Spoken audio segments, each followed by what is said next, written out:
আমার একদল ভাইয়েরা না বুঝে, সঠিক বিষয়টা না বুঝে, এই যে আগামীকাল 12ই রবিউল আউয়াল, রবিউল আউয়াল আসলে ওনারা নিজেদেরকে আশিকে রসুল দাবি করে এই দিনে বিভিন্ন রকমের মিলাদ মাহফিল করে, জশ্নে জুলুস করে, এরপরে মিছিল বের করে, পরিশেষে খাবারের আয়োজন করে। কেন করে? যে রসুল এই দিনে আগমন করেছেন, এই আগমন উপলক্ষে একটু আনন্দ ফুর্তি করে।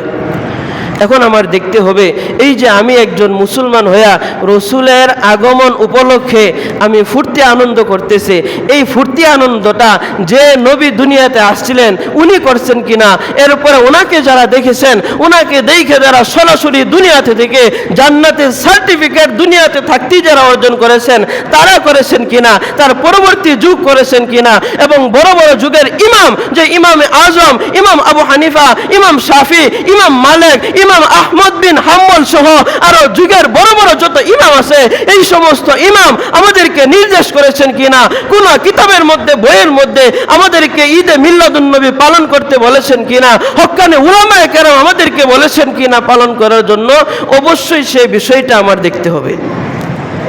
তো আল্লাহ রসুল সাল্লাল্লাহু আলাইহি ওয়াসাল্লাম 63 বছর হায়াত পেয়েছিলেন। এই 63 বছর হায়াতের মধ্যে নবুয়তের আগে হলো 40 বছর, আর নবুয়তের পরে হলো 23 বছর। এই রসুলের নবুয়তের আগের 40 বছরের জীবনে রসুল কোনোদিন জন্মদিন পালন করেন নাই। নবুয়তের পরের 23 বছর ধরেন, যে 23 বছরে কোরআন নাজিল হয়েছে, এই নবুয়তের 23 বছরে আল্লাহর নবী কোনোদিন জন্মদিন পালন করেন নাই। এমনকি কোনো হাদিস কোরআনের আয়াতের মধ্যে নাই তোমরা রসুলের জন্মদিন পালন করো। এই গেল রসুলের বিষয়টা। রসুলকে দেখে যারা দুনিয়াতে সার্টিফিকেট অর্জন করছে জান্নাতের, ওই সাহাবায়ে কেরামের দিকে আমরা যদি তাকাই, 100 লক্ষ সাহাবায়ে কেরামকে নিয়ে আল্লাহ রসুল বিদায় হতে গিয়েছিলেন। এই 100 লক্ষ সাহাবায়ে কেরামের মধ্যে একজন সাহাবীকে পাওয়া যাবে না যে একজন সাহাবী তার পুরো জিন্দেগির মধ্যে একবার একটা বছরের জন্য রসুলের জন্মদিন পালন করছেন। তাহলে যে সাহাবায়ে কেরাম রসুলকে ভালোবাসতে গিয়া সব কিছু, এক কথায় এখন লম্বা আলোচনার সময় না, সময় সংক্ষেপ, যে রসুলকে ভালোবাসতে গিয়ে সব কিছু বিসর্জন দিয়েছেন, শুধু সব কিছুই না, নিজের জীবনটা পর্যন্ত বিসর্জন দিয়েছেন রসুলকে ভালোবাসতে গিয়ে।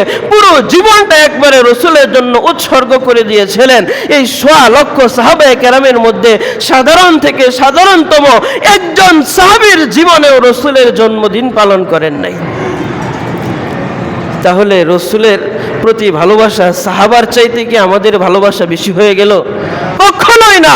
একজন সাধারণ, একেবারে সাধারণ সাহাবীর ভালোবাসা যদি এক পাল্লায় রাখা হয়, আর আমাদের বর্তমান সময়ের মানুষের সকলের ভালোবাসা যদি আরেক পাল্লায় রাখা হয়, তাহলে ওই সাধারণ সাহাবীর ভালোবাসাই রসুলের প্রতি বেশি হবে। ঠিক কিনা বলেন?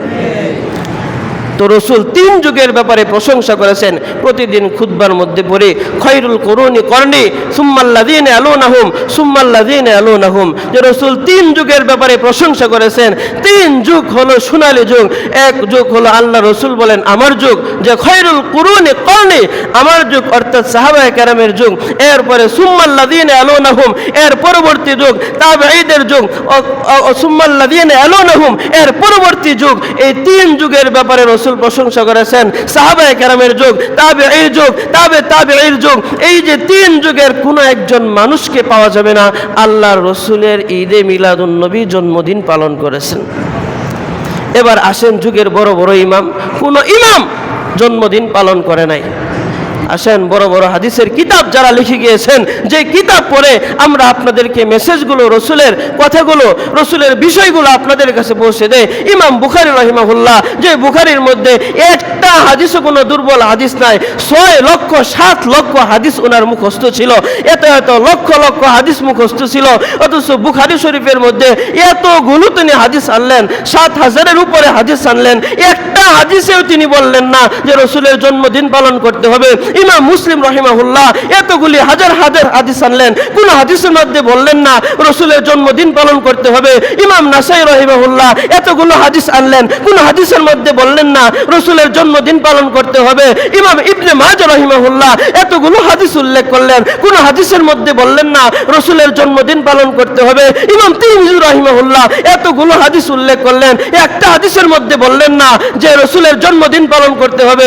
ইমাম আহমদ মুসনাদে আহমদ 20,000 হাদিসের একটা মহা গ্রন্থ লিখেছেন, কোন হাদিসের মধ্যে বললেন না রসুলের জন্মদিন পালন করতে হবে।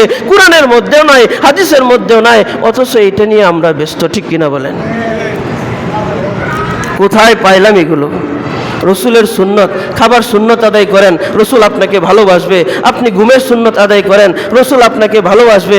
আপনার শরীরের পোশাকের সুন্নত আদায় করেন, রসুল আপনাকে ভালোবাসবে। আপনার মুখের সুন্নত আপনি আদায় করেন, রসুল আপনাকে ভালোবাসবেন। আপনি মসজিদে আসছেন, ডান পা দিয়ে মসজিদে ঢুকেন, বাম পা দিয়ে আপনি বের হন, রসুল আপনাকে ভালোবাসবে। আপনি টয়লেটে ঢুকতেছেন, বাম পা দিয়ে প্রবেশ করেন, ডান পা দিয়ে আপনি বের হন, রসুল আপনাকে ভালোবাসবে। মানুষের সাথে হাসি মুখে কথা বলুন, রসুল আপনাকে ভালোবাসবে। ঠিক মতো নামাজ আদায় করুন, রসুল আপনাকে ভালোবাসবে। কারণ আল্লাহর নবী বলেছেন যার নামাজ নাই তার দিন নাই, যার নামাজ নাই তার দিন নাই। আপনি সঠিকভাবে চলাফেরা করুন, কোনো প্রতারণা করবেন না, রসুল আপনাকে ভালোবাসবেন। কারণ আল্লাহ রসুল বলেছেন যে ধোঁকা দেয়, যে প্রতারণা করে সে আমার উম্মত নয়। আপনার স্ত্রীর সাথে, আপনার সন্তানের সাথে, মানুষের সাথে আপনি আচরণ ভালো করুন। রসুলের আচরণ ছিল খুলুকে আযীম, সুমহান চরিত্রের অধিকারী। আল্লাহ সার্টিফিকেট দিয়ে দিয়েছেন, ঘোষণা দিয়ে দিয়েছেন, মানুষের সাথে ভালো আচরণ করুন, আল্লাহ নবী আপনাকে ভালোবাসবেন। কিন্তু যে বিষয়টা কোরআনের মধ্যেও নাই, হাদিসের মধ্যেও নাই, যুগের বড় বড় ইমাম কেউ পালন করেন নাই,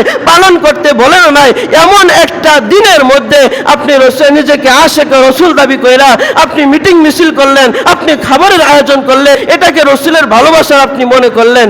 এই ভালোবাসা ইসলামের মধ্যে সাপোর্ট করে না, ঠিক কিনা বলেন? এই ভালোবাসাটাকে আল্লাহর নবী বিদআত বলেছেন।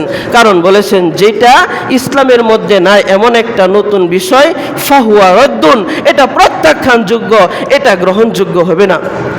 12ই রবিউল আউয়াল আমরা জন্মদিন মনে করি, অথচ বিশুদ্ধ রেওয়ায়াত অনুযায়ী রসুলের জন্ম নিয়া মৃত্যু নিয়া, রসুলের জন্ম মৃত্যু নিয়া একাধিক তারিখ আছে, ইখতিলাফ আছে। রসুলের জন্মের ব্যাপারে কয়েকটা তারিখ আছে, এর মধ্যে বিশুদ্ধতম মত হইল যে আল্লাহর নবী সাল্লাল্লাহু আলাইহি ওয়াসাল্লাম 8 কিংবা 9 রবিউল আউয়াল তিনি জন্মগ্রহণ করেছেন। আর বিশুদ্ধ মত অনুযায়ী মৃত্যুর ব্যাপারে একাধিক তারিখ আছে।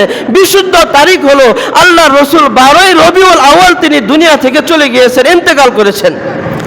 তাহলে আমরা যারা জন্মদিন পালন করি, তাহলে রসুলের ইন্তেকালের দিন পালন করতেছি, কি বলেন? কারণ বিশুদ্ধ মত অনুযায়ী 8 অথবা 9 রবিউল আউয়াল আল্লাহ রসুল জন্মগ্রহণ করেছেন। আর বিশুদ্ধ মত অনুযায়ী 12ই রবিউল আউয়াল আল্লাহ রসুল ইন্তেকাল করেছেন।